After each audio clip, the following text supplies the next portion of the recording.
Bonk SpotCast.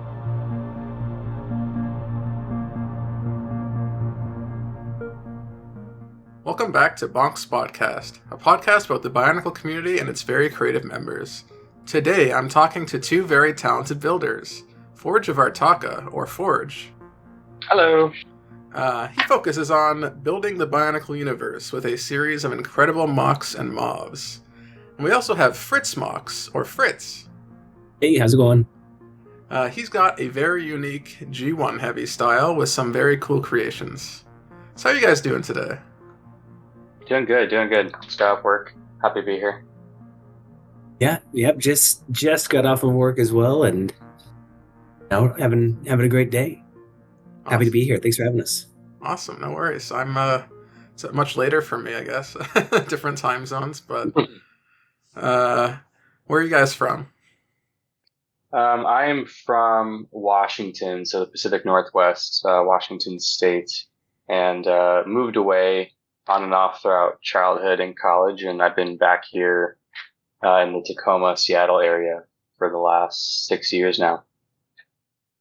Yeah, I'm also in the beautiful state of Washington, though on the drier side. Washington kind of has like two climates separated by the Cascade Mountains, so I'm in the desert, and Forge is in the nice, luscious west side of the state.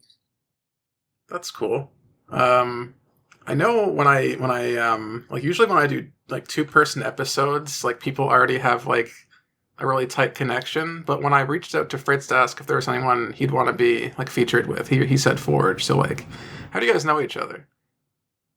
I'm honored that you thought of me. I think we got together over just DMs in like 2020, right around like the kind of the initial lockdowns and everyone kind of moving online and rediscovering their Lego collections. And I think it probably was just something along the lines of like sick mock dude and just like reaching out, and just that became one of the safe forms of socializing in like the early kind of months of 2020. Yeah, I think we both started like posting and sharing our mocks around the same time. And yeah, we've done a couple collabs together, and you've always been nice. And there's been a couple missed opportunities where we could have maybe met in real life, but we're con and all that. We'll make it happen. It'll happen eventually. Maybe this is the year. I'm trying to get back into the swing of things with building and posting again. So maybe this can be our lucky year. Linking up. Awesome, yeah. It's really awesome to meet people in real life. Oh, yeah. Yeah, I met, surprisingly, one person who's already been featured on a podcast just out of the blue. There was some sort of random, was it Brick Convention? So not Brick Con, but Brick Convention that is like a traveling show. I was in my town in October, and I was, had a little display standing behind my mocks, and someone was like, gosh, those mocks look so familiar. Where have I seen those?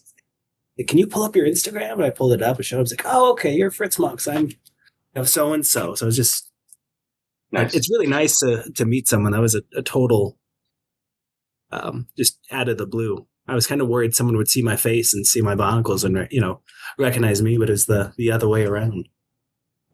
Can you guys tell me a bit about yourselves? Fritz, you want to go first? Yeah, so... Oh, man.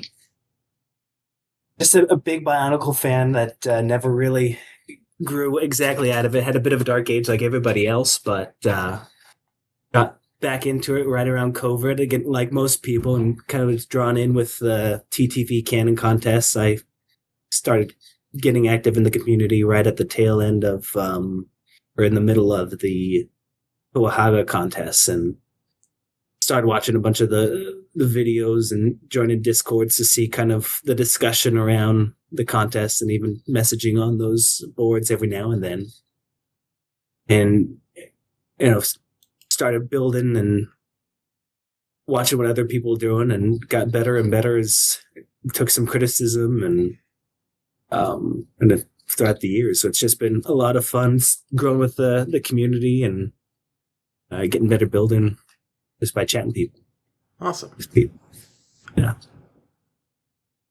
I I was really, really involved with Easy Power. If either of you are familiar with that, it was kind of like an early 2000s Lego and Bionicle devoted forum, and I spent basically every single afternoon of my childhood, as long as I can remember having an internet connection. Like I spent most of my evenings somewhere on VZ Power, whether it was like in the mock area, or I spent a lot of time in the RPG area and helped run a few RPGs over the years.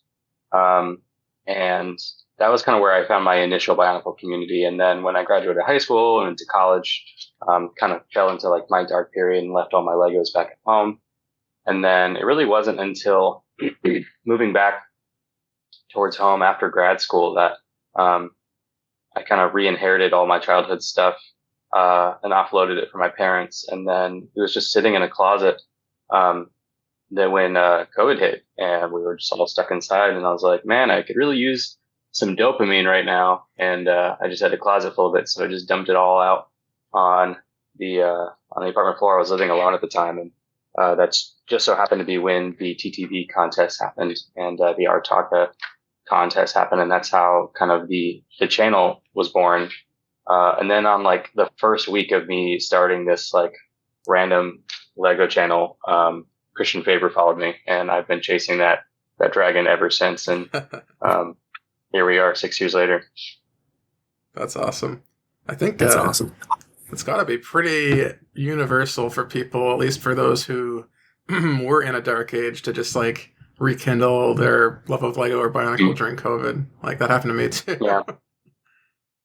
Yeah, I also grew up a bit on BZP, not so much on the forum, but just refreshing their front page every time to see if there's a new Bionicle set released and seeing all the fun photos they'd post.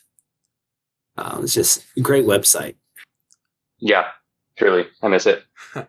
I was going to ask, actually, did you go by Forge of Artaka back then as well? No, the Forge of Artaka thing came exclusively from the TTV contest context, because the first thing I think I posted was my submission to that. And the narrative of like the flavor text that went with it was from their perspective. So that was kind of the angle there. I think I had a really generic name on BZ Power. I think I literally went by the Captain. I think that was it. I had a really cringy handle in middle school. I think it was like Ultimate Game Master with some numbers, and that maybe changed to the Captain when I had some self-awareness in high school. So is that gay or game? Game. Oh, okay. I misheard that. I wish that would have been crazy. Okay. Just curious. But no, I'm always curious with people who I meet in the community now, like if I happen to have run into them in the past, because like on I was also on the BZ Power forums, like was not super into it, but like pretty into it, and like my username was also different and also like super cringe, and I don't want to share it because it's cringe, and also I had this like awful like mid to late 2000s cringe bio full of like irrelevant information, just like I don't want people to see that. To do back then. Just oversharing. If I can share that I had Ultimate Game Master, it can't be any more cringe than that.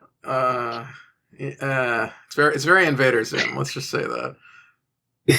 But did you guys ever read any of the comics on VZ Power? Like, was it Dark 709?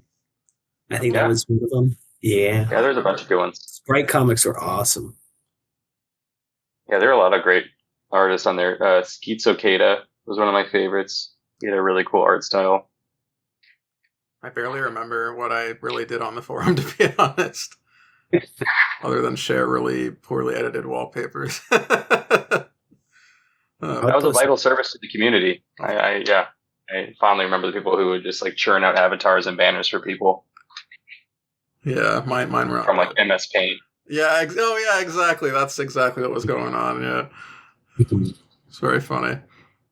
So Forge, you have explained this already, but Fritz, what is the origin of your username?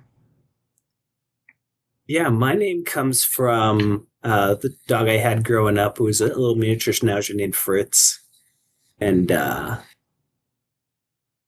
whenever he would miniature schnauzers, they get really yippy, especially if there's someone new in the house. So whenever he'd get really excited, we'd call that a Fritzkrieg. So that brought that username to like games that I play, shooter games like Halo or Call of Duty, Xbox and all that. And when I was thinking of a username for the Instagram, I figured like Fritz Mox was a good little tribute to him. That's really cute. He's a good dog. I see your username on Discord is Christian Faber. What does that mean? No, there's somebody else in the community, Donnie, who had the username Greg Farshty, and then Discord made everybody change their username. So I went from like Fritzkrieg 4567. It's like, well, is Christian Faber available? And I checked it. It was like, I'm just gonna take that just as a joke. So I have gotten 2 DMs from Christian Faber when he had that Rebel Nature server open and the Duckbrick server when he joined that briefly. Saying, is your name also Christian Faber? That's I know, I was just a fan. I love how wholesome he is. Oh, he's a great boomer. Yeah. Oh, man. Ideal boomer. What was that? Oh, me? Oh, I just said ideal boomer. Oh, ideal Platonic boomer. ideal. Yeah, ideal. Did you Ideal say the boomer. I thought you said platonic ideal. Yes. Okay. I don't know what that's from, but one of my friends has said that before. Anyway, I'm sure he'll get a kick out of hearing that. But anyway, moving on here. For both of you, when did you first get into Bionicle? I was one of the OGs in 2001. I very vividly remember having the Kopaka and Tahu canisters as like day one, and I was like chronically online as a kid because my mom was an elementary school teacher, so I had to go to work early with her and stay late after school. So I just like would sit on the school computers and just play like different flash games. And the Matanui online game released, I think, shortly before the toys did. It was like part of their marketing. And for whatever reason, I came across it and was just like immediately enthralled by the art style and the music and like how atmospheric it was and how mysterious it was. And just like the storytelling was so interesting to me. So I've been along for the ride since day one and never really let go. That's awesome. Oh, yeah. Yeah, ditto to that. Just got the mixed tour from McDonald's and went to Bionicle.com, played Minogue. Got Tahu, the red one, for my, what would it have been, like 8th birthday in 2001. So, it's cool ancient robots, and there's so much mystery, like in the old Lego comic books or magazines. They had like artwork that kind of making, is Matanui a real thing that we're discovering? And I was like hook, line, and sinker, like, oh my gosh, toy line based off of something real. This is crazy. That's awesome. Yeah, my brothers were, I had 2 younger brothers who were more into system. I really never was interested in system Lego growing up. So they had a subscription of Lego magazine. And the Lego magazine would come with the Bionicle magazine, and they were just not interested in it for some reason. So I would end up just voraciously reading the Bionicle magazines and comics while they would peruse the Lego magazine. Did you have the Slizers or Robo Riders before Bionicle? I might have had one, but I didn't like have any emotional attachment to it. It was just like a cool toy. I collected Beast Wars, like the 90s Transformers that turned into animals prior to Bionicle. So I think Slizers was like a gateway between the two. I think that might have been like one of my first Legos, but I can't think of a Lego set that I had before Kopaka and Tahu. That might have been the thing that really grabbed my interest initially. Alex, did you get any Slizers or Robo Riders before? I did not, but I have a vivid memory of one of my cousins getting one on like Christmas Eve. But I did not. I got a Adventurers, I think it was like one of the Johnny Thunder sets, like a small one, but it was nice. I still like that set. They were just awesome. They were definitely the precursor to Bionicle, where like the little canister things they came in, it turned into like a ship so you could fold the slicer into and fly him around. And the Robo Riders had like some gimmick where you put the canister in a freezer and it reveals some code, and you take that to Lego.com and I don't know, I forget what you got, but there was some code you could plug in. It was like an animation or something, but it was just, they were awesome. I did actually get a slicer as part of like a bulk lot I picked up in the like COVID era. It's like the big yellow and black one, I think. I forget what it's called. Nice. Oh yeah, Blaster. Yeah. He was like the Titan of that line, right? Mm-hmm. Like the Titan size set. Yeah, the main difference between like Bionicle and Slicer is like the Slicer lore is just like apparently there is some, but you can't really find it anywhere. You kind of have to guess off like the little discs that they came with had like depictions on them with like, you can kind of see there was like a guy and a meteor and they all fused together into the mutants, and Blaster's a mutant. If you look at his face, it's a combination of two other Slicers. It's not as concise or convoluted as Bionicle. Yeah, very much just the like, we need the suggestion of a story to get children more interested. Yeah, it worked. It did. Yeah. Let's see here. Yeah. Can you please give me a brief description of what you post on Instagram? For me, I've been kind of in a hiatus for about a year now, just because I had crazy real life stuff going on in the last year. But for the better part of the last, 6 years, it's crazy to say out loud, I have been attempting to kind of recreate or mimic the style of the Bionicle book series, but specifically like the guidebooks. Like there were several guidebooks that were released, like the Dark Hunters one. There was a Brotherhood one that was like a atlas of the world that was like told from the perspective of like the Brotherhood. And I always just thought like Greg was so good at writing from different perspectives, and those books in particular were so interesting to hear about other characters from a perspective of a character that knew a lot about the world, whether it was like a Shadow one or a Makuta. And I always thought that like Urtaka would just be a really interesting POV. I mean, he's so mysterious in universe, and he's like deliberately kind of kept hidden until the very, very end game. But he's kind of like, in my mind, like the Gandalf trope of that world. So he just has a lot of insight into what's going on. So a Bionicle page from that perspective would kind of give you in universe insight into a lot of things and be an interesting angle. So that's really been my goal, is just like make fun mocks and then give it a story that could realistically feel like you're reading one of those books again. That's awesome. I love it. Do you think the RPG that you did on BZ Power like help at all with your writing? Like, do you lean back on that at all?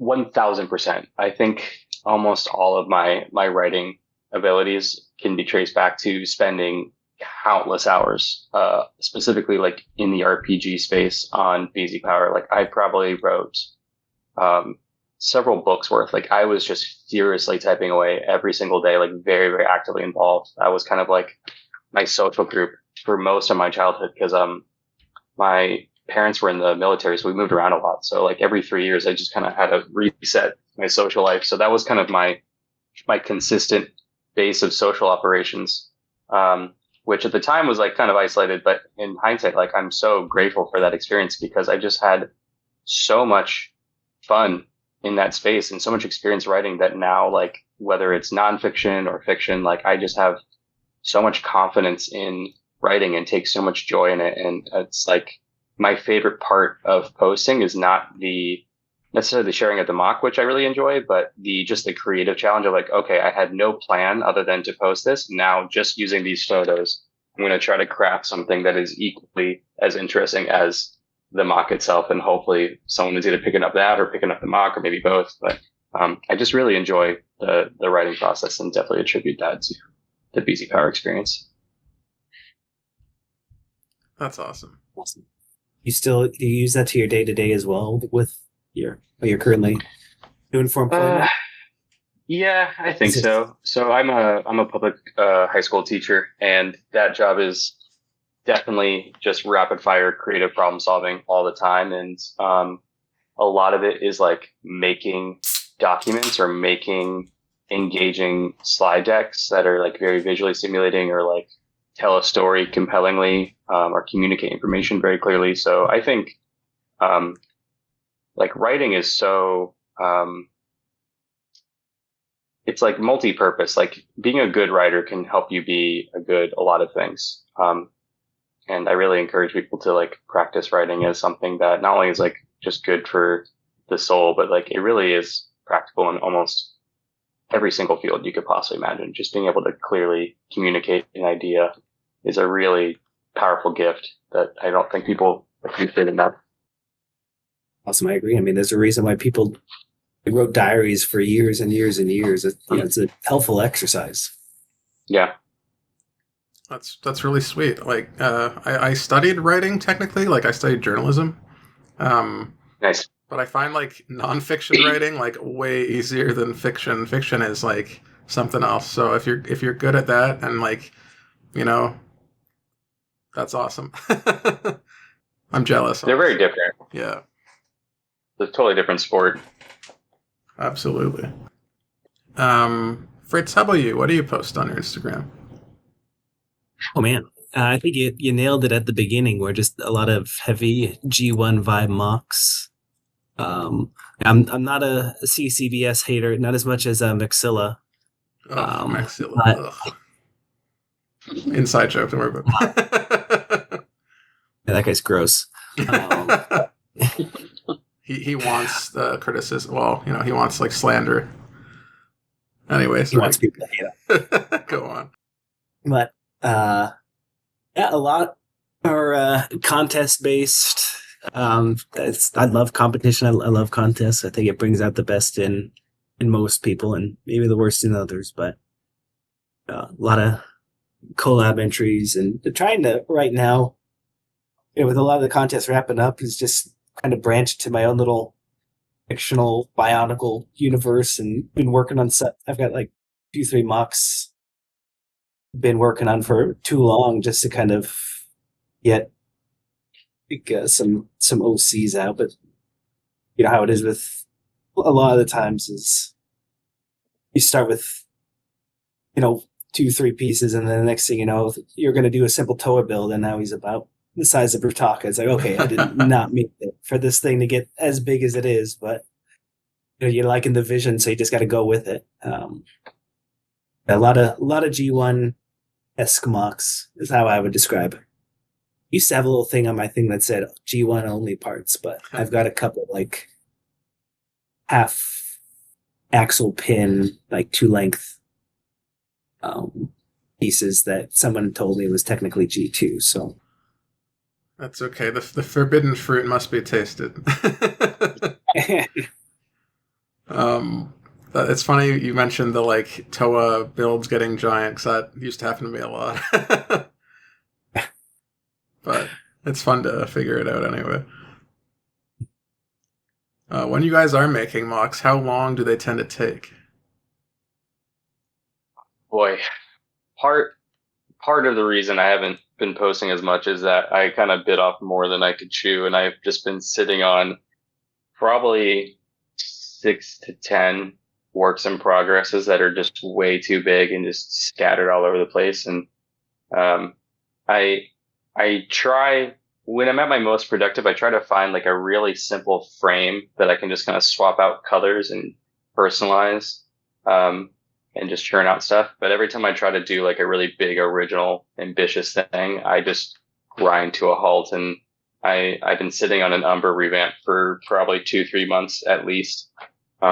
It's sitting in front of me right now, but made some progress on it last night. But I'll go weeks now without touching anything and then get a bunch done in like one random evening. But when I'm in like the flow state, begin and end a smaller mock in like an evening, and that feels really good. I'm excited to see where that Umbra goes, because Umbra's such a weird set. I always like seeing people's interpretations. He is weird. I like how weird he is. You're going to keep the wheels on his feet?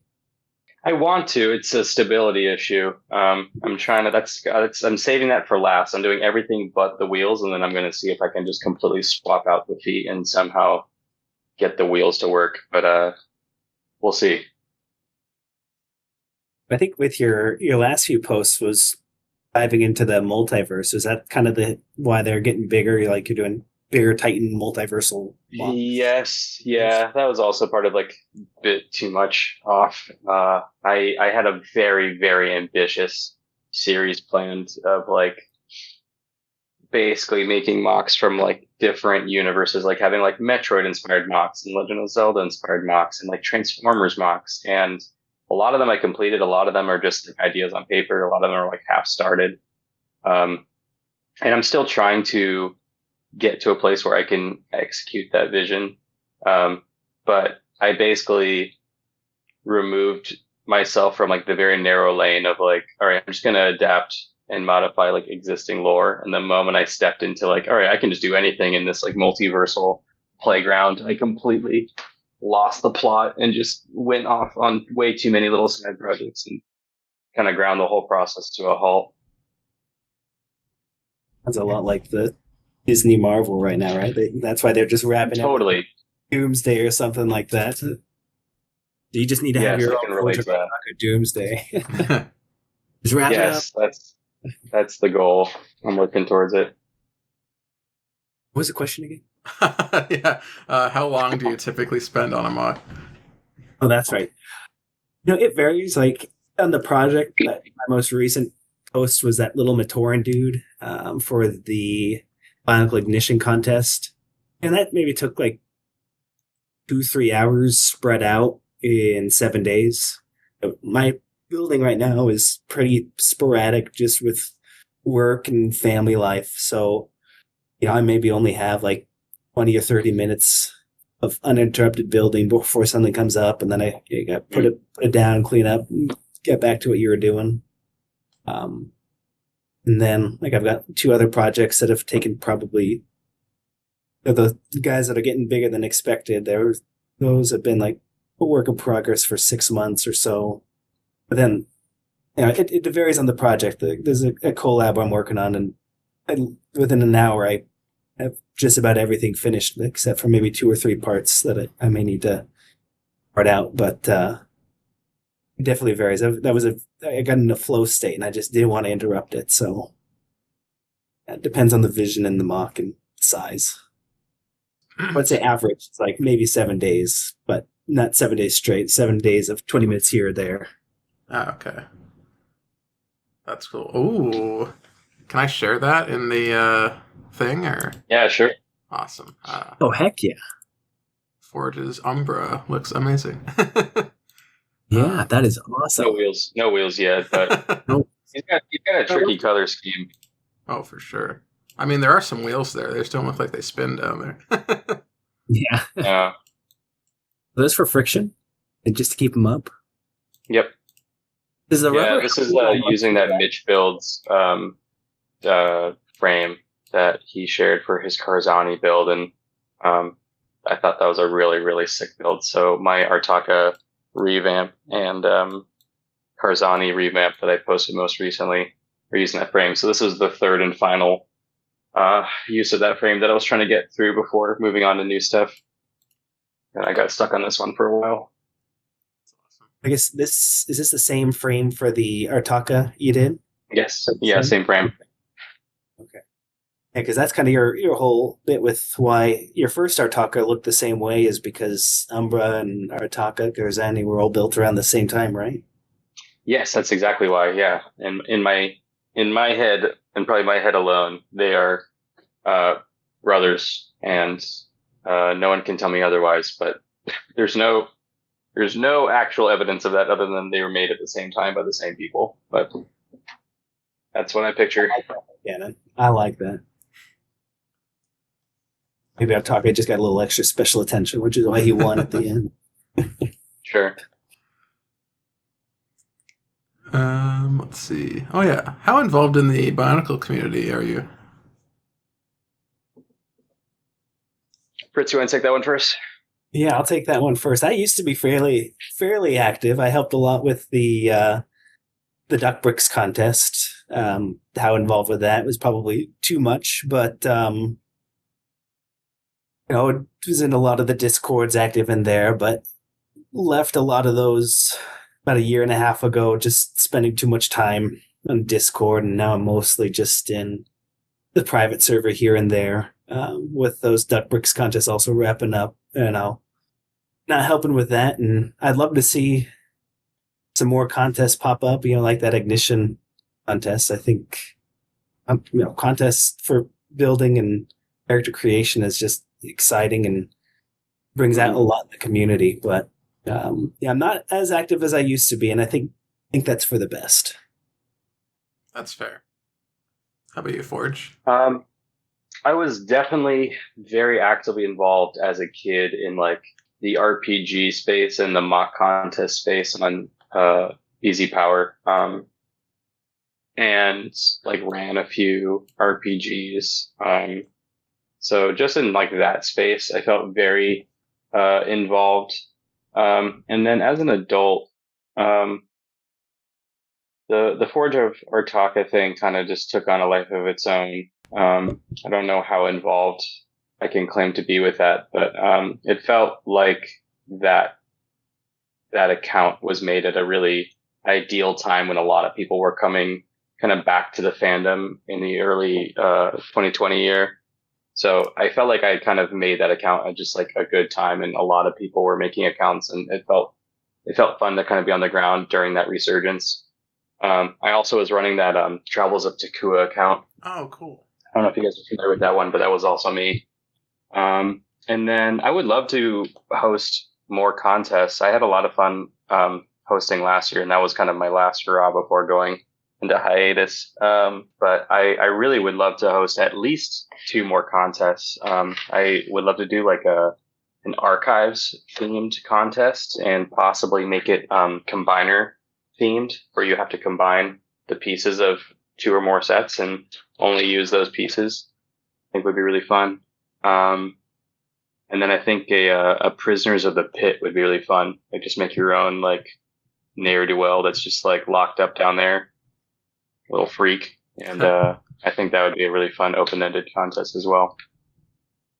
That'd be awesome. That's cool. Oh, I like that idea.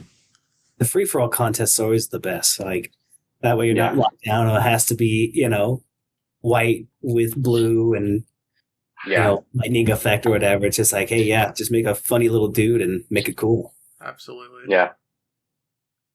I think like contests and collabs are probably the main thing that the community has left as far as like mocking goes, at least. I mean, there's also like games and little like the animations. I mean, there's lots of stuff. I should say for me personally, I guess for me, I think it's the contests and the collabs that still hold my attention as far as community goes.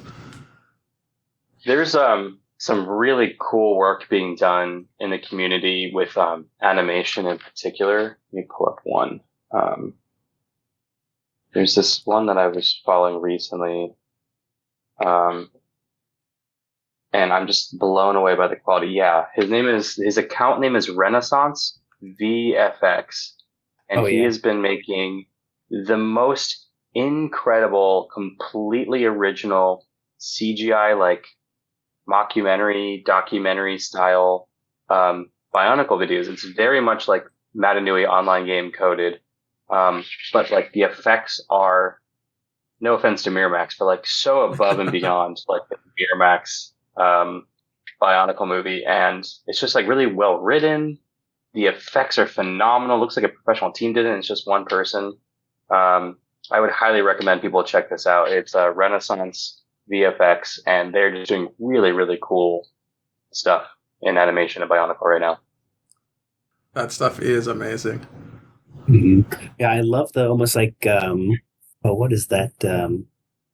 Space on like natural history, like documentary type vibe. Mm-hmm. Like the narrator is describing what's going on. That they like a David Attenborough documentary. Exactly. Yeah. It's just chef's kiss. I really love what they're doing. I can't wait to see like the final big project. If it looks like they're heading towards something. So, Yeah, no, the community is really good and really healthy and making so many cool things. I should bite my tongue when I say it's just like, contests and collabs. I'm a little sleepy tonight, my bad. But yeah, just like there's so much like passion and creativity. It's just amazing, like across so many mediums. Hmm. Speaking of the community again, what's your opinion on the community these days? I feel like I'm not on the pulse of the moment because I had to kind of step away from social media and Instagram the last year. I got married in the fall, and that was a big undertaking. And then going back to teaching, I took a year off from teaching, and going back into that was an adjustment. So I've been very much kind of detached and just kind of lurking the last year and slowly trying to work my way back in. But I think a recurring complaint I often hear is or see is like there are very particular members of the online kind of Mockus community that either post unsavory things or say questionable things, and people I think misconstrue that as like, oh, these people are representative uh, of the fan base or representative of the community, and I think you will find those type of people in any online community, and I don't think they're particularly unique. And I think the amazing, positive, incredibly talented, lovely people far outnumber them. So I would say, if anything, the Bionicle community is healthier than a lot of other communities because we're a dead IP and still getting a lot of joy out of it and kind of keeping it alive. Whereas like Star Wars and Lord of the Rings and all these other fandoms like are currently ongoing IPs. So to me, it's hard to compare them community to community. But given that it's a dead IP, I think it's pretty miraculous that the community is kind of single-handedly keeping it alive in a really sweet way. Yeah, I'd agree with that. yeah. Yeah. I really love what you said there at the end, where you can find toxicity in any community. I think what's really representative is like our most creative members are, I would say, are most diverse. Like they come from a variety of backgrounds, and they're accepting and awesome and very helpful. And if you, and I just think that's more telling than if you look at these toxic guys, what they build relative to other people. That's I don't know. There's a tangent there, but yeah, I would say the community though is in a good spot, where with major contests ending, like there's no real reason to have some large or trying to be large influencing group, maybe like a TTV or a Duckbricks, create Bannon or canon contests, because most of the major characters that are interesting to look at have already now been done. Now you can just have these fun contests, or again, like the Bionicle Ignition contest, where it's just like make them a Tauren. You know, that's like there's a bunch of collabs that come out with a variety of people, like people you wouldn't expect that hang out, posting stuff together. There's one big group. It's just super cool. Mm-hmm. Yeah, I agree. Well, I would say the community's in a really good spot. Definitely. So, for your own creations, what would you say is your favorite mock of your own at the moment? I gotta think on that. Fritz, you wanna take that one? Ooh, my own favorite mock is probably I've got Kanata. I'll share him real quick in the chat, but he's my big giant old gray dude with the little orange center and the green howl. I don't know why old gray just has a sweet spot for me. I love seeing creative uses for that color because there's so few pieces in that color. So using it, you kind of have to be creative. Now this is the Kanata was one of the first kind of Titanish bit builds that I made when I was getting back into the community where it was pretty much just a Maxillo recolor with some Vaki shooters on his back. Let's find that real quick. And he's just kind of slowly evolved. Took a lot of inspiration from double underscores. What is it? His Artaka build. And a lot of in this build, just with the use of the old gray. And also Laminette's Artaka, also a huge inspiration, that final build for him. But it's just, yeah, I think he's super cool. He's fun to grab and pose with. I put some pistons on the back in like old light gray, help him stand a bit better. He's a bit finicky, but he can do pretty well. He's a fun build. Yeah, I really like that one. I really like the way you've complemented the old gray with the is that trans orange and green? It looks really cool. Thank you. No, I love that Haunuva. I think I'm making another build right now where it's using the red Haunuva and trying to make it. The goal is like use that red Haunuva without making it look like, oh, it's Haunuva, but this color. It's a recolored Haunuva. So I've got this old. It's not old. It's the new bluish light gray. Oh, yes. I've also got another blue Haunuva guy I've been working on. That's the muck that's been a large work in progress. I'm missing just a few pieces on. I'll put that in. He's just barely in the background of this. And then I in the dusty shelves there. Oh, no judgment here. Here you go. Oh, that's awesome. Yeah, that's the guy I'm working on right now. That's taken a bit of time. I'm redoing that left arm there with the bigger gears. I kind of want it a little bit more spindly with more gear action kind of going down that left arm. Yeah, I don't know. It's just fun part usage. Those bigger mocks are some of my favorites, along with my entries for the Bricks Yesterday Questers with the Chara, Zarya, and Or. Those turned out so great. I love those. I'm looking at them right now. They're heavily carried by Luhan's editing, so that adds like 5 points right there to them. But the 2001 vibe really elevates those, as like there's such a late game introduced characters, so to have them done in kind of that classic style makes them feel like they've been kind of part of that world the whole time. Mm-hmm. Yeah, that Zarya one is the oldest. When I started working on that soon after the Toahaga were ended, that's where I started mostly like the Vaki torso and then the Victorian foot as like a hunchback kind of vibe, and there's like 5 different iterations of that same mock just to finally get to that one. But really proud of that one. Okay, I think I ate up enough time for you now, Forge. You got to pick. I think, oh man, I'm really happy with my Lariska. That was like a real. I think Fritz, you helped me with that. I think if I remember correctly, like you and I kind of collaborated on the torso, perhaps. If I'm remembering correctly, like you had this really cool torso design and let me borrow it, and then I kind of grew the build out from there. And I'm just so happy with how it turned out. That to me is like kind of my love letter to the Throwbots. And I just am happy with the silhouette of that one. I have not been able to take apart my shadowed one. There's just like a certain nostalgia with that character, and he just sits in a bin, and there's a lot of good pieces I could salvage from him if I took him apart, and I just can't do it.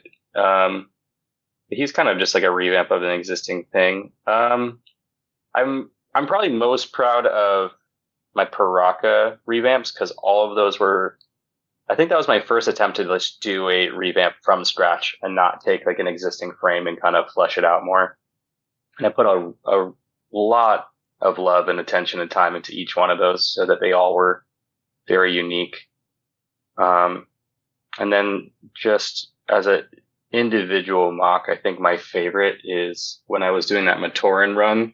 The Matoran of Sonics, the little drummer, the drum kit. I love that guy. That's awesome. I was trying to find all of your mocks as you said them, but I think There's too many. Around the Paraka, I kind of lost track. But the ones I did get a look at, they're really, really cool. Thanks. I love the Lariska with the dreads, and I think you put like the gold pin the gold pin cover things over there to really bring it together. I love that.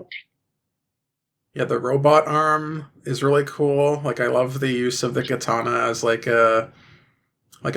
bone or like piston or something. Mm-hmm. It's really sweet. And then the like is that like a machine? Like it's probably not, but it looks like a machine gun or something on the other arm.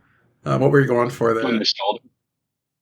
I think I was going for like kind of a Samus Aran style pauldron, like this big bulky pauldron. I imagine those are like some kind of canister that like energizes her in some way. Like they're like yellow, I don't know, like energy things that she plugs into her shoulder, and that gives her like some kind of like agility boost or something, or some kind of augmentation. That's awesome. And the Paraka are also really great because I love how you had like the two different versions of them. Even I think does Zacton have 3 versions of him, not including the snake one? I think they all do if you count the snakes. I did one post with like very derpy looking snake versions, but I think otherwise they all have like a pre-mutation and a post Spiria mutation version, and then the snake post. But each one has a unique build. That's awesome. I really like the snakes too. Thanks, they're derpy. There's a reason why there's only one photo of each. They're really unique, though.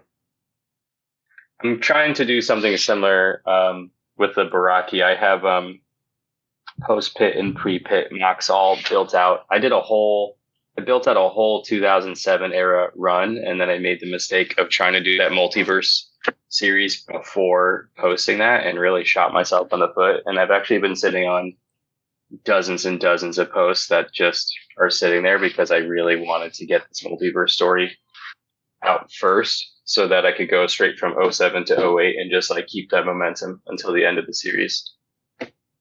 Mm-hmm. So I'm excited to share those at some point. Hopefully soon.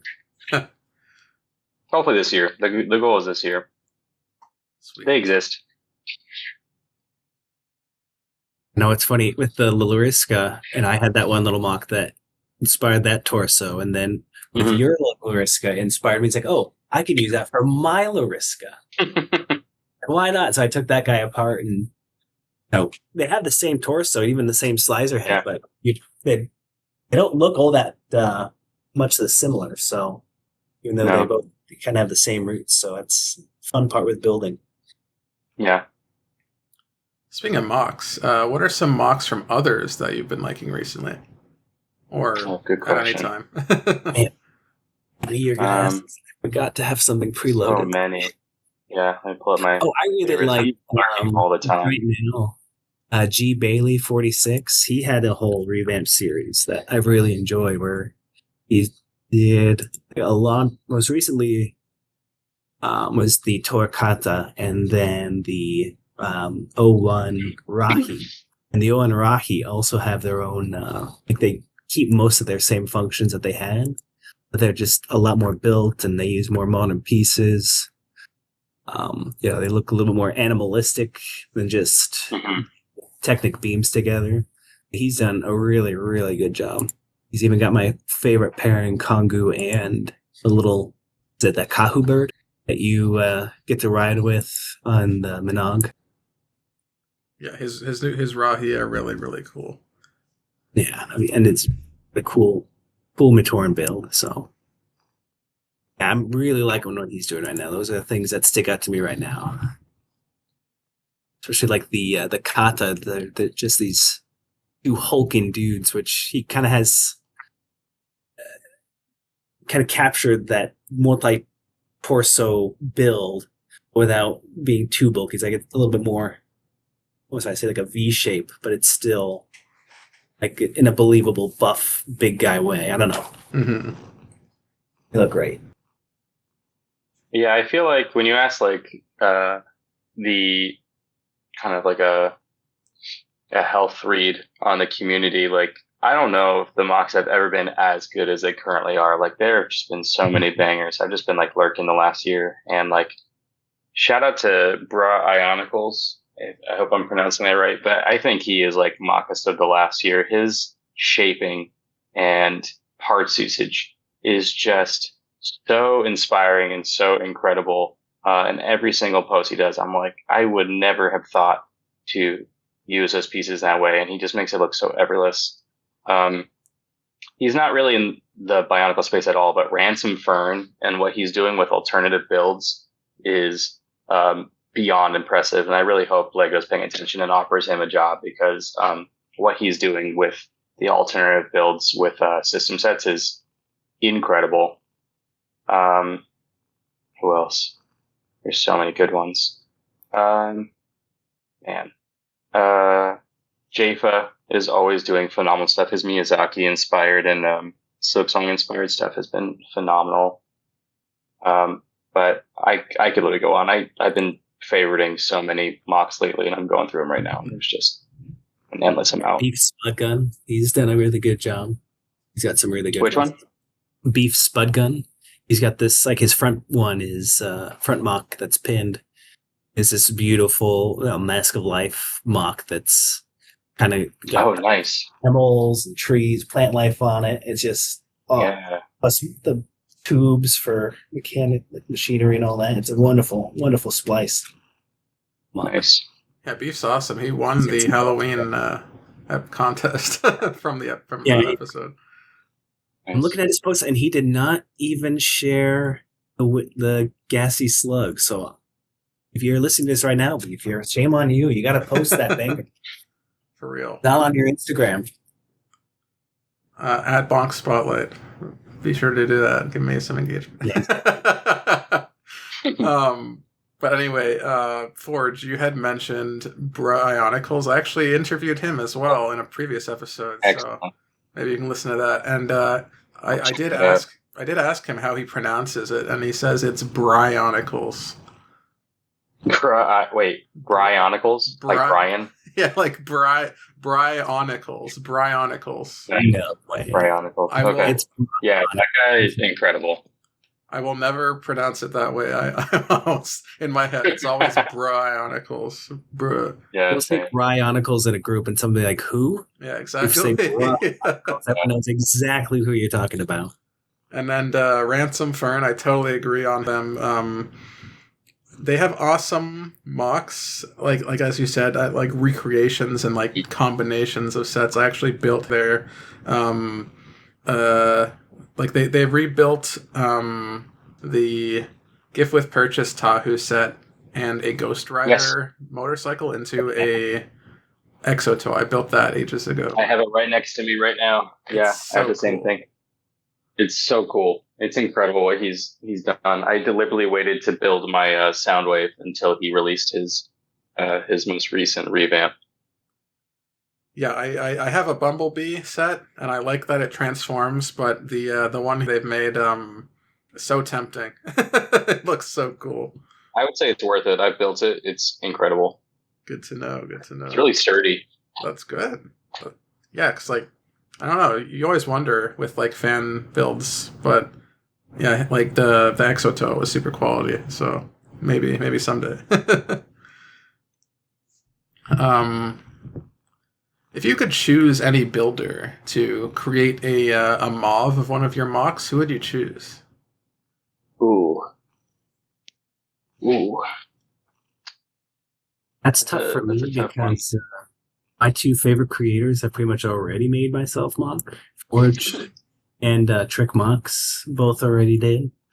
But I would love G. Bailey's got a fun Matoran build to see mine in his style, or Dr. Bionicle, even, Alex, I love your builds. Love to see your interpretation. I just think, making self mocks is such a fun challenge to do. I had a little series back in August. Oh yeah, that was really I cool. challenge anyone. If you've got anyone you like or you get along with in the community, just try building either one of their mocks or their self mock just as a bit of a challenge. But make it in your own style, just to see how it looks and just challenge yourself. It's a fun prompt. Yeah, honestly, there's like no better gift you can get a fellow Bionicle mockist than like making their self mock or like their signature mock.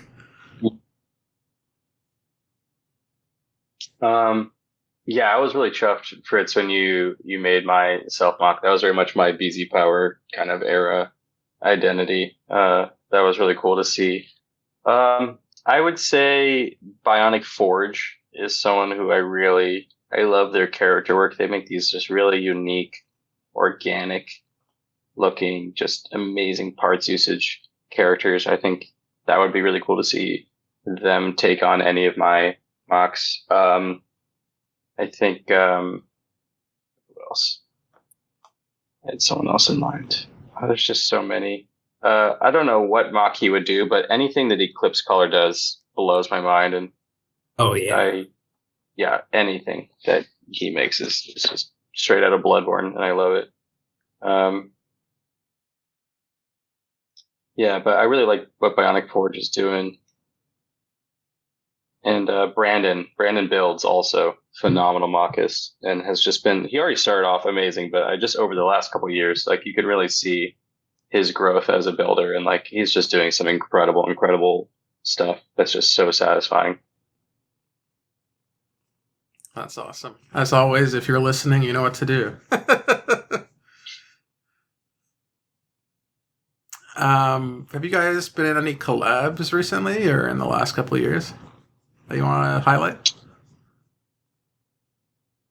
Not recently on my end. Again, I've been kind of in a hiatus for the last year, so I feel like I'm a little detached at the moment, but I'd love to get back in and get involved with people. But the last one I think I did was with Fritz, with the contest, and then prior to that, my memory is so fucked up now. I'm trying to think what even was the collab before that, but I want to say it was wasn't it vehicles? I think that's how the Artaka mobile came about, with him riding the giant bike. Was like, fuck, what am I going to do for that? And then had the idea for the bike, and I think that was my contribution. Mm-hmm. Yeah, that was fun. That was our annual August 10th Bionicle Day mock collab. If you listen to this and you want to be involved, shoot me a DM and I'll put you in the group chat. It's pretty much open to everybody. So yeah, be ready for August 10th. You've got less than 7 months to get ready. I know Aro Builds already has about 3 ready to go. Oh my God, of course.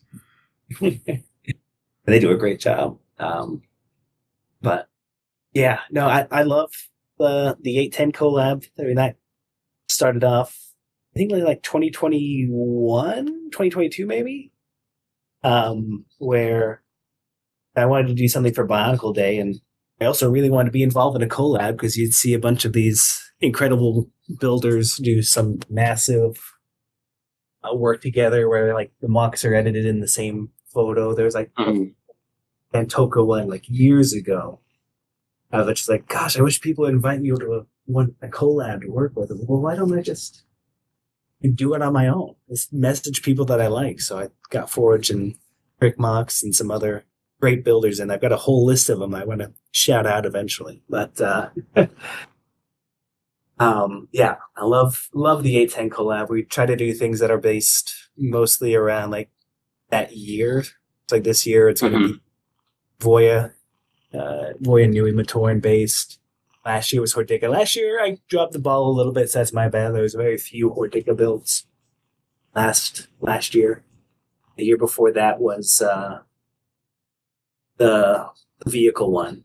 I spacing on what it was prior to that. But the first year was just like revamp your favorite Bionicle character, and that got a lot of people excited because there was no, you have to pick a theme and you have to pick a character. Well, you have to pick an exact character from this year. It was just like do what you want and just enjoy it. So I have that same mentality even now, where we just want a bunch of people to just join and have fun, build with each other, share ideas, share your whips for the collab, and ask for feedback if you want it or encouragement, and just create a fruitful fun environment. Yeah, I love collabs. They inspire me way more than contests, even though I also sometimes like contests as well. Hey, Bionicle fans! Do you like the Bonk SpotCast? Yeah! Well, now you can bring it home with this new exclusive playset. Relive classic moments from the show. Put your Matoran in the chair. Have your mocks hang out with the Bonk Spotlight. Say diabolical things into the microphone. This special commemorative anniversary Bonk SpotCast set includes an authentic interview chair, unplugged microphone stand, and your very own Bonk Spotlight Tohunga, fresh from the printer. He's a little fragile, so don't play too rough. Or torture him, I don't care. You want this toy, you want this toy, you want this toy, you want this toy, you want this toy. This set is extremely limited edition. Only 5 copies are up for grabs, and they're going to be free for 5 lucky winners, excluding shipping. So be sure to complete the sign-up form by Friday, February 6th, to confirm your interest and have the chance to win this elite set. Recommended by 9 out of 10 associates. Matoran body created by Circuit Manufacturer. Monog Bakari mastered by Galvanize. Winning participants must pay shipping via PayPal or e-transfer. 3D printed Tohunga and reddish brown bricks made brittle, so handle with care. Don't miss out on your chance to bring the magic of Bonk SpotCast home with this limited time offer. Ask your parents before going online. Each set sold separately. Wow. What's your favorite Bionicle related memory? I would say definitely playing the Matanui online game and just gradually exploring different parts of the island. The music, I just have such fond memories of like the music and the art style, and just the mystery and like the brain tinglingness of that mystery. I just like when I think of Bionicle, like that's where my brain goes, is like to that feeling. And I wish that feeling was something that could be recaptured again, if not for me, then for other people. That was just such a wonderful experience, just creatively. So I hope for other people with any IP out there, like there is some corner of that IP or some corner of that story that is tickling the brain in that way. That's really sweet. For me, it's similar, where it's just early on playing Bionicle with my brothers, like building our own characters, having them interact with the canon characters, and putting them in the story, and just making up also at the same time making up our own lore. It's just there's nothing like it. Nothing like having your siblings and just figure it out. It's almost like Dragon Ball Z, where it's like, okay, well, we played last time, your guy beat my guy, but you know what? Tomorrow he's more powerful, and he's got this gold mask now, and now he's 10 times more powerful, and then the next day his character's more powerful. So it's great memories thinking back on that. And hopefully there's kids out there that are still doing that with whatever toys are, or maybe with their parents' Bionicle collection. Yeah. Trying to brainwash my kids into doing that. So. Any success so far? My son really loves building. He loves it when I get out the Good. park. So that's where a lot of those 20-minute tangents, little 20-minute builds they could be longer, but a lot of times I'll put things down and we'll just work on something together. Because when he first started out, he would just like find an old abandoned project I have, and we would just like attach a bunch of silver weapons to it. You go, hey, look at my guy. He's so powerful. He's got all these weapons. You just stick like a bunch of the blades into every single one. Open axe. Fine. And then he's got a shelf where he'll put stuff on, and we'll get out and play with them.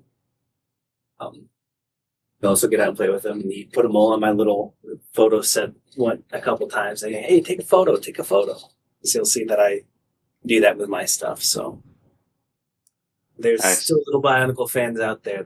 They're growing up. So listen up, Lego. That's really cute. Makes me happy to hear.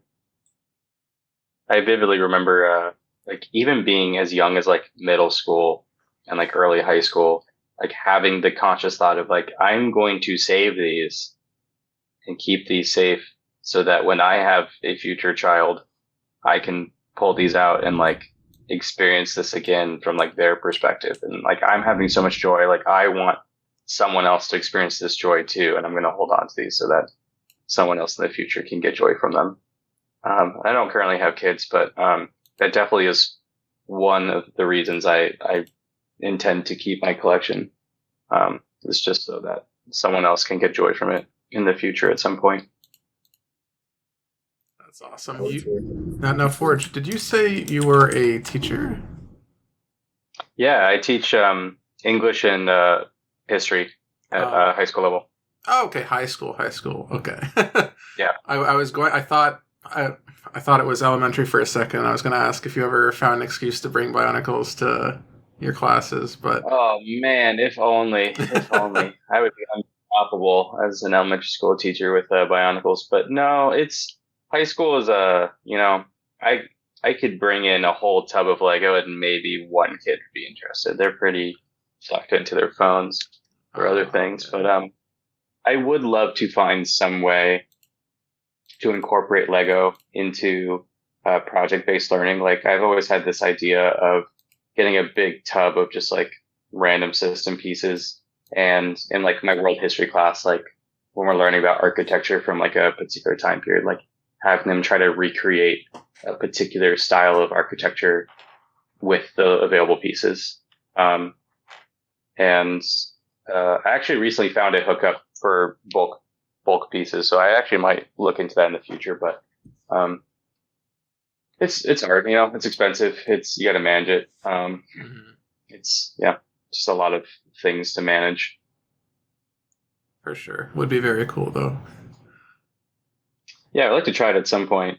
And there are definitely educational organizations that work specifically with Lego products, not necessarily with the company itself, but like there are after school programs that are like totally independent, where the whole thing is like STEM and Lego, basically like learning how to build robots with Lego, or learning how to design a bridge that can hold weight with Lego. And I've talked with those people a few times, and they're doing really wonderful work. It's just a little bit trickier to incorporate that type of pedagogy into like the humanities with like English and history. It's a lot more intuitive with like a science or math base, or just STEM in general. But I would love to at some point like crack that code and figure out like what would be like a really high yield activity involving Lego for humanities that isn't just me indulging my desire to play with Legos and get paid for it. Yeah, that is fair. Just share a photo of a mock and like, okay, class, write a story based off of this character. By the way, he has fire powers. The only thing that was coming to me really was like somehow translating the writing process to building blocks. But I don't know. There's definitely something there. It's just, I think also I'm working with the wrong age group for that particular project. I think if I was working with middle or elementary school, I would have jumped on that years ago and would have figured that out. Just at a high school level, it's a much harder sell, especially because I primarily work with seniors at the moment, so they're kind of on their way out. Whereas if I was working with freshmen, they're basically like senior middle schoolers. Yeah, that's interesting. Yeah. Back to the memories. Do you have a favorite community-related memory? Definitely like all the BZ Power era stuff. I have really fond memories of like those like transitionary periods between waves of sets where like the next year's sets hadn't been announced yet, but like the leaks were available. And it was like kind of a dark period of the internet where like you had to be really good at Photoshop to make a realistic Photoshop. So like there was a lot of trust in leaks, and sometimes they were not accurate, but like they were still exciting. And I just have a lot of fond memories of like debating like, oh, what's that character going to be? And oh, like how big is that set going to be? Like I remember like the leaks between 05 and 06, like the jump from kind of the Mechu era to the Paraka era, like the leaks were so absurd. I was like, there's no way these are really Bionicles, like the leaks of like the Paraka. And then they were real. And like just the excitement of that was just so fun at the time. And I think there's probably the closest corollary of that today would be like people investigating like leaks of upcoming Lego sets. Like that culture is still around. But for as a kid in like the Bionicle space where like it was tied to a story also, I just remember that being like a really fun space to kind of play around with. Yeah, like there's nothing like leaks for Bionicles or just this discussion of upcoming Bionicle sets because like they were so mysterious and interesting. Meanwhile, now it's like, oh, there's a leak or a rumor that we got a Tahu minifig. Ooh, yeah, it's not the same. Not the same. No. And then another thing on BZ Power was Greg Farshty was very active on the site, and like you could very much be a normie 12, 13-year-old reading the books and then send him a private message on BZ Power, and there was like a 100% chance that he would get back to you and answer you in a very professional way. And he would just do that with like hundreds of people like all the time, and he was just very sweet and very involved and very gracious with his time. And even as like a kid, as like a 13, 14-year-old, like I really appreciated that he took time out of his day to like be part of the community and answer people's questions. And yeah, I really love that he was like part of that community in a really sincere, integrated way. Was until the very end. Yeah, true. I tried looking up what he's doing now, and I couldn't find any trace of him post Lego letting him go, sadly. But I hope he's doing well out there and still writing. He had a big impact on my writing style. Fortunately, I think he's still looking for work based off of LinkedIn. But yeah, that's crazy to me. He wrote so many books. I think a lot of that is like, are kids really like reading like books or like comic books or anything even like that anymore? I'm not that plugged into that, but I wonder if that's why even Lego got rid of them. It's like, well, kids aren't really like, they're looking at the pictures or they're looking at the whatever the 12th Harry Potter set we released this year. They're not reading the dialogue. Perhaps. I mean, Lego seems to have been investing a lot in like TV shows to some degree, right? Like you have Ninjago, Dreams got, I think, some kind of show spinoff. There's probably a few that I'm missing. But yeah, that's a good question. Like, how much is Lego investing in like actual narratives being written versus like, here's a really cool concept, go play and like make up your own stories, or like, here's a famous IP, we don't have to write anything because like the story already exists. I think love is canon in Ninjago, so they didn't need him for that. Forgot he was the reason for that. Oh, yeah. What do you think that was about? I think like, do you think he was just hesitant? Romance. Yeah. Yeah. Like, do you think he was just hesitant to like go down that rabbit hole? Yeah. You grow up with the prequels bombing with the love dialogue, and because I don't want to fall into that, so no corny love story for me. It's just so there from the beginning, though, with like Maku and Huki, right? Like they're crushing on each other from day one. So I don't know. It just seems like such an easy answer of like, yeah, there's platonic love. Like they can't do anything, but they can hold hands and feel good. That's satisfying by itself. What you need as a kid, right? Yeah. He didn't want Rule 34 Bionicle stuff, but he couldn't contain it. He could not. No. He tried single-handedly. Then came Dirty Dan Richards. Then came Dirty Dan. Then came Dirty Dan. That's great. Fritz, how about you for community memories? I really liked. So I guess it's Greg adjacent, where he left Lego let him go, and the TTV contest ended, and then there's a lot of discussion on what would happen next if they'd continue, and Duckbricks took up the mantle, and just kind of like there's a buzz around that just because there wasn't buzz around what the rules would be. It was just like, hey, just build a toa, and it's a water toa. So if you want to do well, make it look like a toa of water.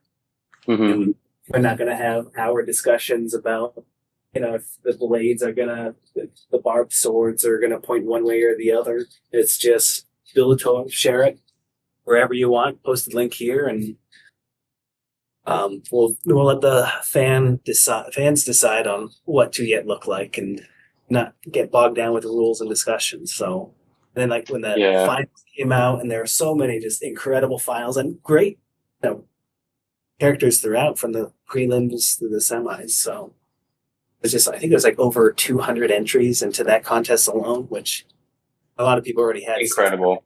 TTV. Yeah, no, that was such a breath of fresh air. I agree. Yeah, it is great. And I don't know what TTV was thinking. That we would have gotten. Oh man, it's just dragging their feet. I don't blame them. There's a lot going on. And it's similar to the way the Duckbricks contest ended as well, which is like kind of dragging your feet. There's some like negativity around you. So do you really want to like spend your time in the day interacting with people that are ultimately, a net negative around you and feel maybe have strong negative feelings towards you? So I'm pretty sure that's how like the TTV cast felt near the end and how Duckbricks felt at the end. So, but they're over now. So it is what it is. Forgive me if this is just like already pretty public and like people are aware of this and I'm just out of the loop, but like I'm actually not familiar with like what was the drama towards the end with the Duckbricks contest, because from the outside looking in, it seemed like a pretty efficient system of just like democratic, like, hey, whatever is the most popular mock is the winner. Was there like an added layer of complexity that I'm missing? It ran I would say it ran very smoothly, but I'm a very, very biased there because I did a lot of the behind the scenes work, but it's just more of Duckbricks got access to a lot of Bionicle prototype stuff and drawing boards, and I don't know if you've heard or saw anything about that. Like I did. I actually know Chris. I've hung out with Chris a few times, and I've seen the files. Yeah, he got all of that, and then on his Discord, he did like a community vote. It's like, hey, should I just like release this all at once, or should I do just like a multi-video series about what will about each year and what we can find in there? And people on his Discord voted that it was going to be, they wanted a multi-video thing of an in-depth discussion on what was in the files. The silly thing he really should not have done is he shouldn't have told anyone that he had it. He should have just done video. And the worst part is like he did like 3 videos before I eventually had to take it down, where he mentioned like, oh, I have Lego's financial data and their studies. Yeah. Like, okay. Yeah. If you spoke to someone before you posted it, they probably would have told you leave that part out. That's just kind of, you're saying, you should say you have that, because now Lego's going to come after you. So they've come after him and Faber, and I think they both got in serious trouble with that. Okay, so the drama wasn't with the contest. It had more to do with like the prizes, or just like what was happening around the same time? I think like around the same, just the personality. People were not react well to this situation. Yeah. Sure. And then near the end, it was frustrating for all parties involved. Oh yeah, and near the end of the contest, there's deadlines. Says okay, voting is going to close on the 10th, and then finals are going to be on the 15th. Like the video will be released on the 15th. But the 15th came and went. Nothing. Then the 20th, and then the 30th. It's like, is anything going to get shared? It's like, we've got the information. Have the information. Everything's all run and calculated. We're just waiting on, word from the duck on when he wants to be shared, when the video's dropping. So near the end, what really ended bad with the contest was just the delay. It's like the Christian Faber I see. contest, which there's a couple things I could say about that, but I think that got delayed like a month and a half. from like when it said the finals would be posted to when they were actually posted. It was an absurd amount of time. I see. Okay. See, I also heard that the guy that was like helping run the contest was like taking bribes, but I don't know how true that is. He did take bribes. Yeah, he did. Okay. And they didn't pay off because I'm still not an associate. So I'm going to undo all of the results now. Oh man. Sorry, Luhan.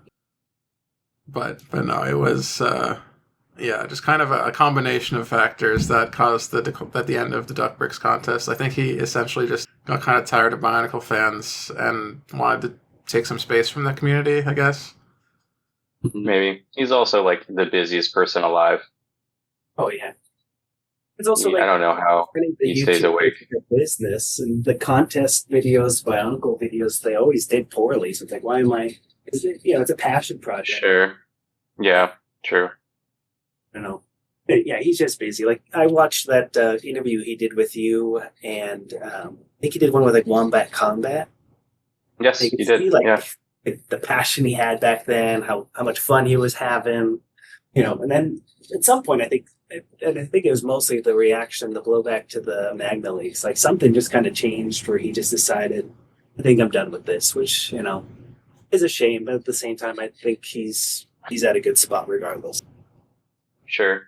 I mean, he had the Master Builder thing where he got totally swept up in like literally becoming like the champion of Master Builder. And then there was this whole like press tour that went on afterwards where he did all these press tour appearances at like local and regional Lego stores.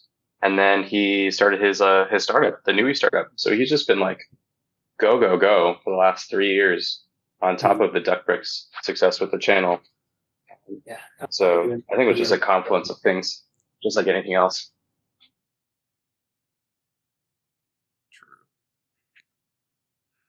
I just think with the perfect part with ending the contest where he did, it is very much like the end of Bionicle, where we kind of got through, the yesterday questers, and then we hinted towards Mirandar, and then ended right there. He walks out, and then contest ended. Such a tease. It's like the Bionicle story. What would you guys have imagined or wanted out of like the next saga Bionicle? Like if the story had continued, like where do you guys imagine, or where would you have wanted it to go? I've thought of this a little bit, and like I don't know if it's like very creative or original, but seeing it go in space in some sort of like different planets and stuff would be really cool. Same. I feel like they still had to conquer like what is the planet again? Is it Spherus Magna? Yeah, it got reunited, but they were supposed to do an exploration of Bota Magna, the jungle planet, and it's supposed to have like biomechanical dinosaurs on it. Mm-hmm. Right. I would have liked to be the next series. Yeah, that would have been sick. One of my friends is like a big fan of dinosaurs and lizards, and I think he also made some mocks for that dinosaur contest Duck Bricks had. I feel like he, of all people, is probably very sore about the fact we didn't get that wave of dinosaur sets. There's a new wave of dream sets that just came out, and there's basically a biomechanical dinosaur, like a Brachiosaurus, that's part of that wave, and it looks like it could be straight out of what I imagine would have been that era of robot lizards on a jungle planet. It's sick. That's awesome. What are some of your other hobbies? I'm big into the distance running. I'm a track head. I love the Olympics, the World Championships that happen outside of the Olympics every year. And I was a fairly competitive runner in high school and slightly less competitive runner in college, and now still keep it up and like to compete and run fast. So really, if I would say Bionicle is probably in hobbies number 2 behind that, and I'm a big nerd into the distance running. That's awesome. Good for your body. Nice. Well, for the most part, it's a little stiff right now. But, oh no. Good for the brain. Right. Keeps me normal. My hobbies are way more sedentary. I um I really love video games and writing and art, and lately I've been like really working on like different tattoo designs. I was a late bloomer to tattooing, but I started getting pieces like 7 years ago, around like the age of 25. And I tried to have some hand in like the design of each tattoo that I get from a different artist. So I've been kind of devoting a lot of time to like workshopping different concepts to bring to different artists there. And then, with all the wedding planning, I kind of took a break from creative stuff because all my creative attention was going towards that. So I fell back into video games, and I really love like classic Nintendo games. And I recently discovered the rabbit hole of ROM hacks, where people basically, for those who don't know, it's like you take like the assets of like a Nintendo 64 game, and then you can either repurpose them or you can remodel them. There's lots of different variations of this, but I recently discovered that it's one thing to like do like an emulator of these hacks on your computer. It's another thing I just found that you can just put those ROM hacks on a Nintendo 64 cartridge and then play those games on your Nintendo 64. Oh, cool. So now I've been going down this rabbit hole of just playing completely new N64 games on my Nintendo 64, like on the TV. And like that has just been a trip. And I've had a lot of fun with that. So I haven't really been playing a lot of new games, but I've been playing a lot of old, refurbished, and kind of like tweaked games. And that's been a lot of fun. That's awesome. Do you have a favorite game? Of all time, playing Mario 64. It's like the one game I do speedruns on, and just that's my happy place. But oh boy, I have a couple that I come back to every year. I really love the Shadow of Mordor game. It's a really fun Lord of the Rings spinoff. Awesome. I play Pokemon way too much in my free time. I play a lot of Pokemon Showdown. And what else? A lot of Smash Bros. I hang out with a crew of guys that I've befriended over the years. Every single Saturday, someone hosts a Smash Bros. Get together at their house, and it's basically like a party every Saturday, but it's like 90% devoted to just this rotation of very good Smash Bros. Players playing Smash Bros. Every Saturday, and still getting a lot of joy and mileage out of it. So yeah, those are probably the ones that I play the most regularly, but I'm into all kinds of games. There's nothing like getting together with your bros and smashing. Nothing better. Have you ever played Super Smashed Bros? Oh no. No, what's that? It's like Super Smash Bros. Like Mario Mart? So you've got like 20 lives, like, and then every time you fall down and lose a life or whatever, you get knocked out, you have to take a shot. It is like Mario Mart. It's either the last one to crash out or the last one to lose their lives.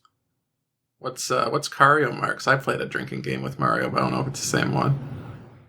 Cario Mart is you have anytime you're not moving forward, you have to be drinking. So like if you get hit with an item, you need to drink. If you have to brake for some reason, you have to drink.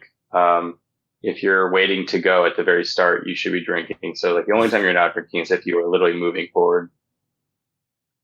Okay, because like I think I've played like a variation of that where like you do a race, and before the end of the race, you have to finish a drink, like a beer, and you can only do it when you're stopping because you can't drink and drive.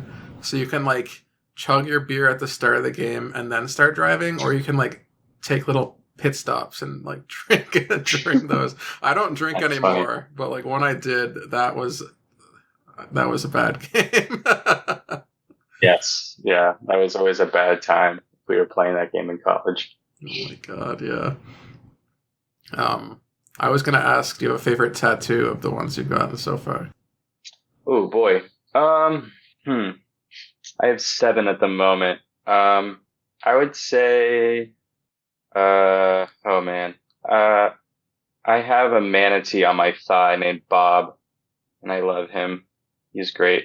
I have this bat on my shoulder that I got up in Vancouver. It's like in a watercolor style, and the wings are like a starry night. Everyone asks if it's a Pokemon because it looks like it could be a Pokemon, but it's just a really dope bat, and I love that piece. I just love like finding artists. I'm like, I love your art, and I want your art on me.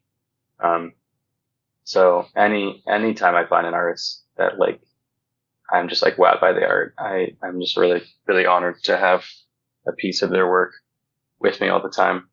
I have a Berserk tattoo also. It's like a panel from the first chapter. It's like where he goes into the pub and puts the coin down, and he says, I'm going to mess up your shop a little bit before messing up the shop. And I love that piece, but I was very timid about the location, and it's like on my thigh. So like I will be the only one that ever sees this thing.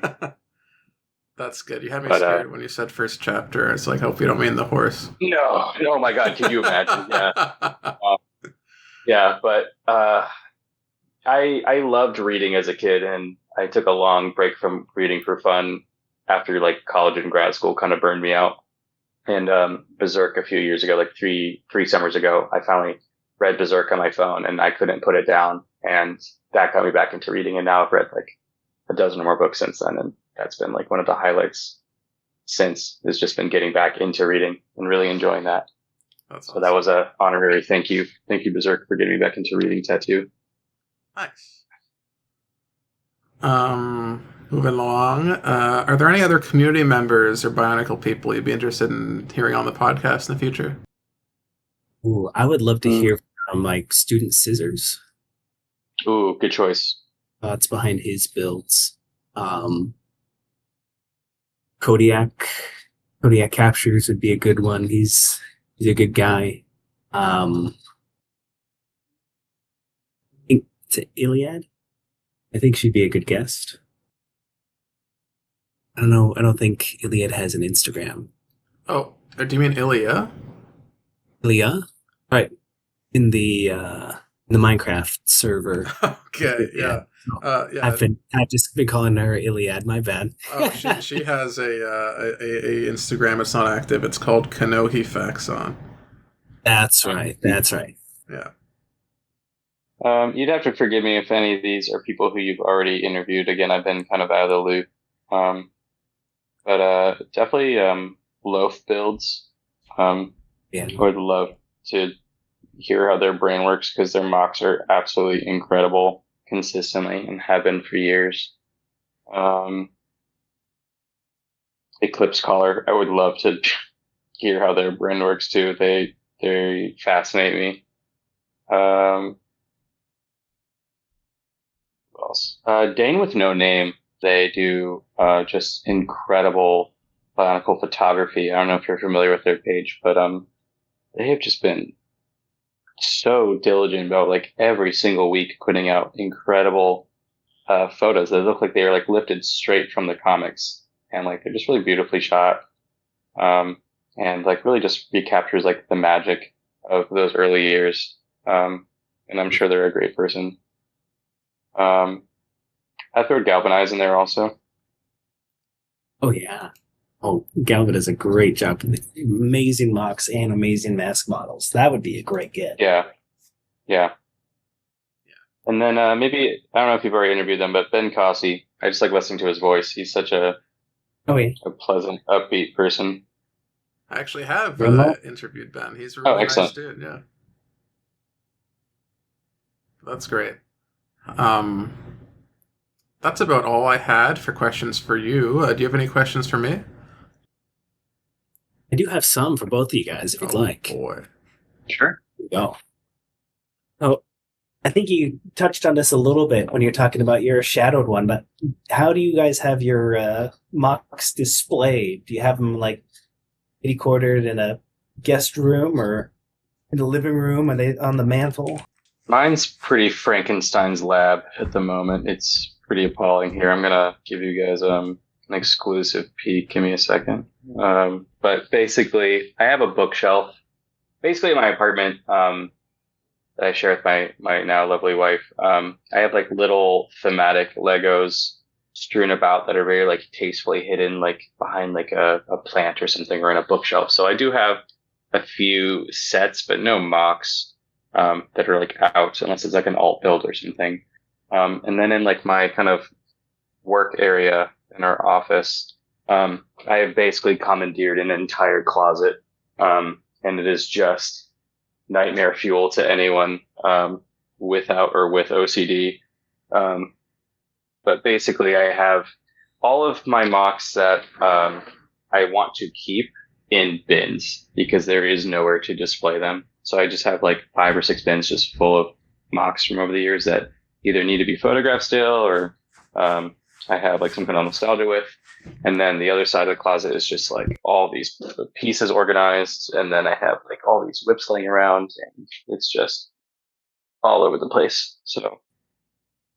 Yeah, I just have a little guest room in the basement that with 2 shelves that I have mocks on, and then this little shelf next to it where a kid puts his on, and then slowly turning into the playroom. So it's just I just have things in a room up on 2 shelves and a couple mocks thrown about that I've been playing with. But what about you, Alex? I mean, mocks that I like really like, I put in a display case. I have a couple display cases for mocks, just like IKEA ones. I have one, I believe it's called Detolf, the like tall, mostly glass one, which is really nice. And then I have a couple smaller ones that are not so nice, but they get the job done. Which mocks are in there? Which ones are the really nice ones? Oh, I mean, the just yourself mock? Nah, I mean, I don't know. I've a lot of display cases, so I don't know if I want to list off every mock, but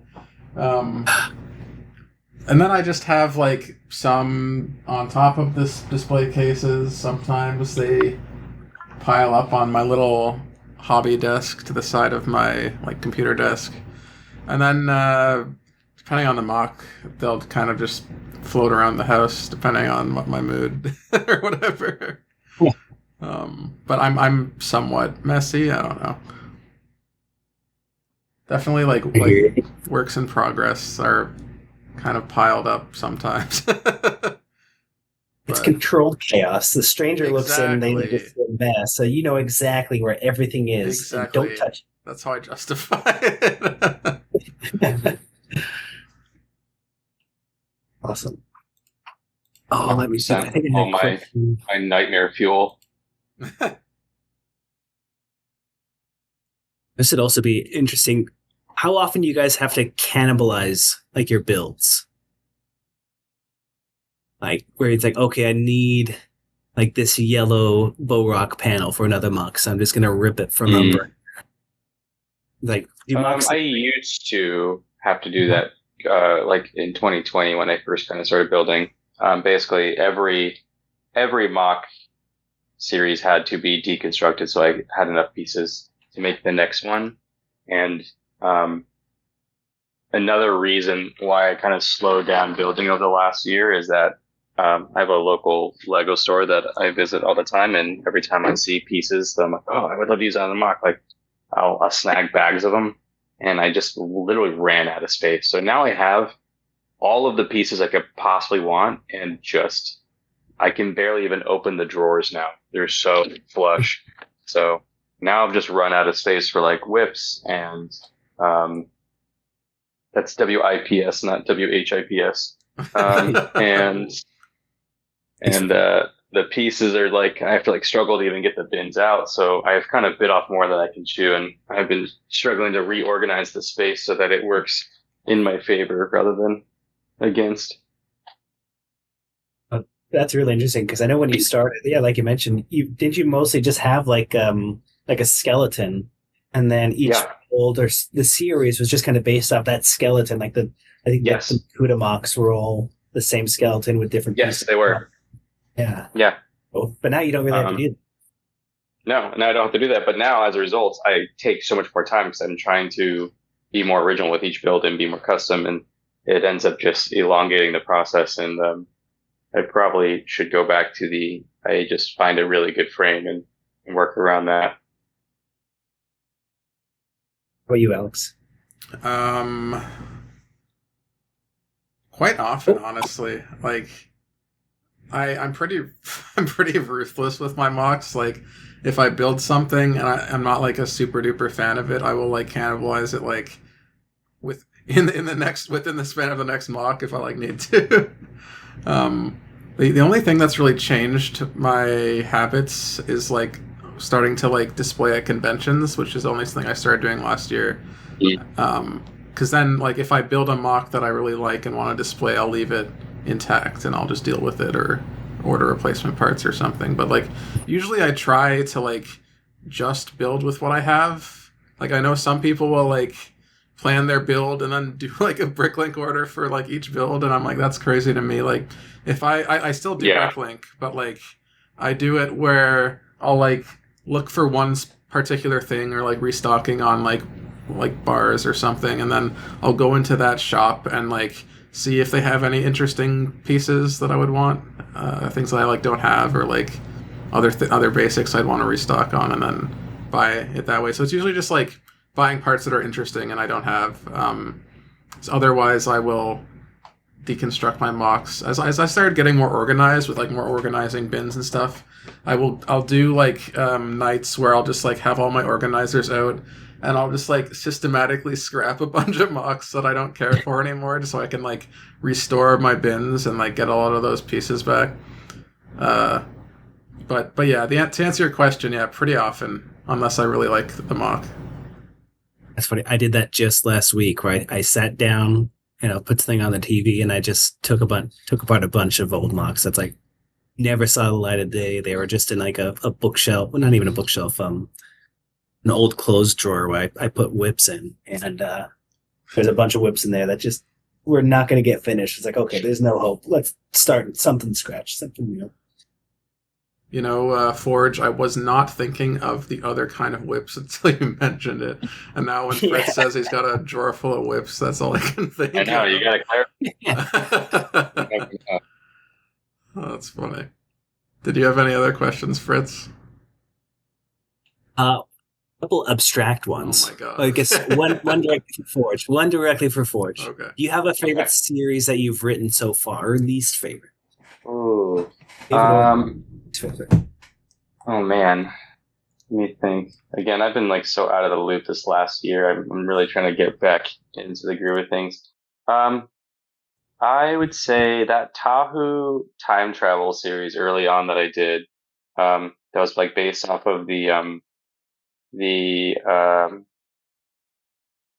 concept art for G2, the concept art G2 book, had a lot of different variants of Tahoe, and just making different variations based off of those was really fun. I had fun kind of doing the Matoran of the World series.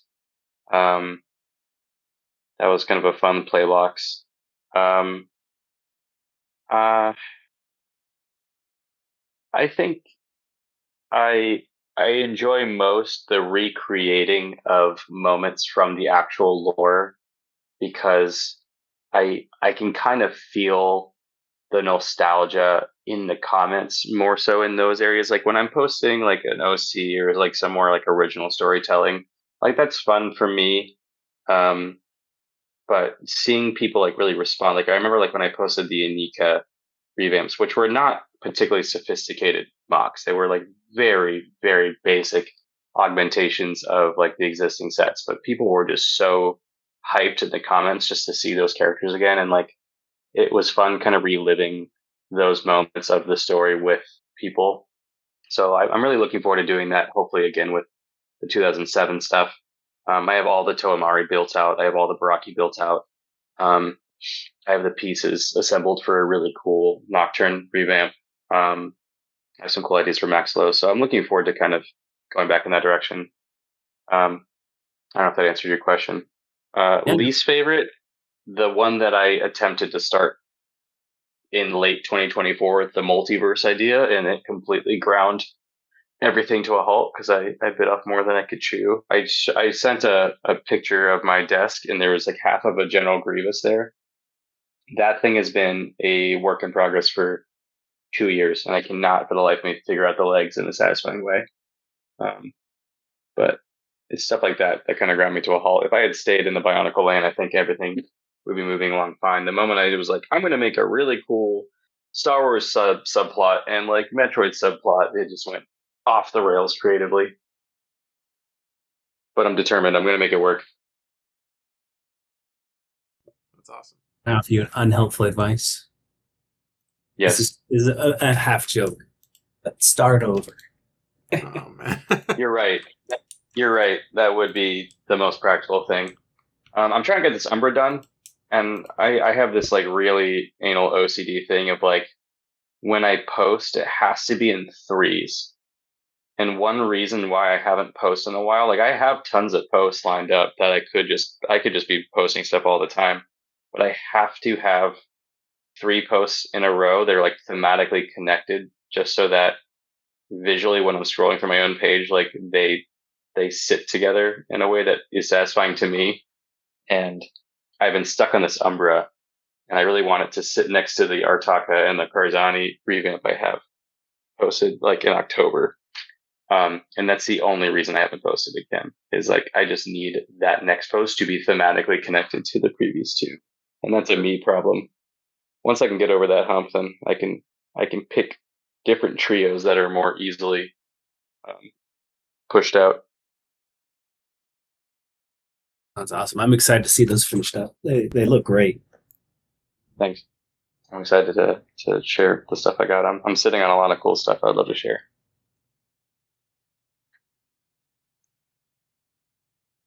Do you guys have a favorite series, either from mine or like an era of Bionicle that has been explored? I really like the Matoran series that you did. I just love funny little dudes, and you were able to include. Obviously, I'm a little biased because you had, I think, myself Muck in that series, Yes. but also, Yeah.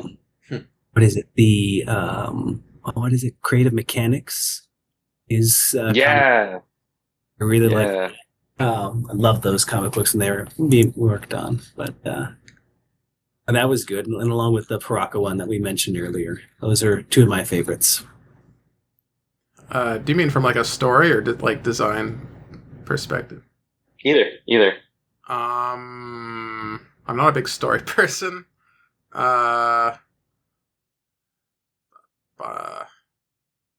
guys are like almost polar opposites, where Forge is very much into the lore, and Alex, you are not. No, yeah, that's true. I really like the 2001, like the classic aesthetic, and I also really like the Mari aesthetic as well. Yeah, Mari's fun. I've been working on this like really big, ambitious Lego convention piece that is like a giant underwater scene with like dozens and dozens of quite large aquatic life, like different variations of like sharks and whales and crabs and all kinds of things. And it's all very system based for the most part. And I really want to turn it into like a 07 love letter to like the Mari era, where like if you're into system, you're there for the animals and the underwater stuff. But if you're a Bionicle fan, like it's a really, really, really expressive like love letter to the 07 era. So I'm hoping to get that up and running at a convention either this year or next year. I've been working on it for like 2 years plus. That's great. Is that all from you, Fritz, or did you have more? Well, maybe a few more, but I think in the interest of time, this is might be one of the longer ones. I don't know if you guys are ready for one. If you want one more. I think one more would be fine. It's getting a little late for me, but yeah, I was gonna say it's gonna be a quick one. This is a quick one. What makes a Bionicle Muck good? Like, Very philosophical. If the builder had fun making it. I like. It's a good answer. If it sparks joy. It sparks joy in you and or somebody else, right? Or play amongst Yes. Yeah. If it sparked joy in the builder, good. If it sparked joy in the person whose eyeballs fell onto it, yeah, Yeah, it's a good bonk. there you go. They're both good answers. My answer to that is if I like it. So Oh my god, of course. Beauty No. is Yeah. the beholder. Exactly. No, someone had fun making it and they enjoyed the process, and yeah, I think you guys nailed it there. I don't think I can add any more to that besides a joking quirk. Well, Alex, thank you so much for having us and doing this. This is like a really wonderful contribution to the community, and I'm really glad you do this, and I'm really honored that you guys thought to include me. No problem. I'm sure people will be happy to hear from you as well, and thank you for your time tonight. Yeah, no, thank you guys both, and yeah, thanks Forge for taking the time. I think you might be one of the most requested people to come on, right? Alex, listening back to the other podcasts, I think you might be the person that's like mentioned the most as like inspiration. Like, Wow, that's crazy. I mean, I don't know the exact numbers, but you are definitely much requested for sure. Well, I appreciate it. I'm honored. I love everyone in the community, and I plan on making a return sometime soon. And keep building out there. Keep forging. Awesome. I'm just going to read the outro now, and then that will almost be it. I have one more question after, just for, it's not really, it'll make sense anyway. Keep that part in. You better keep this little monologue in. Oh my god. We'll see. I hope you enjoyed my discussion with Forge and Fritz. Let me know which of their builds are your favorites in the comments. If there's another Bionicle community member you'd like to see featured, give a shout to @Bonk Spotlight on Instagram. And that's it for today's episode. Have a bonkin' good day.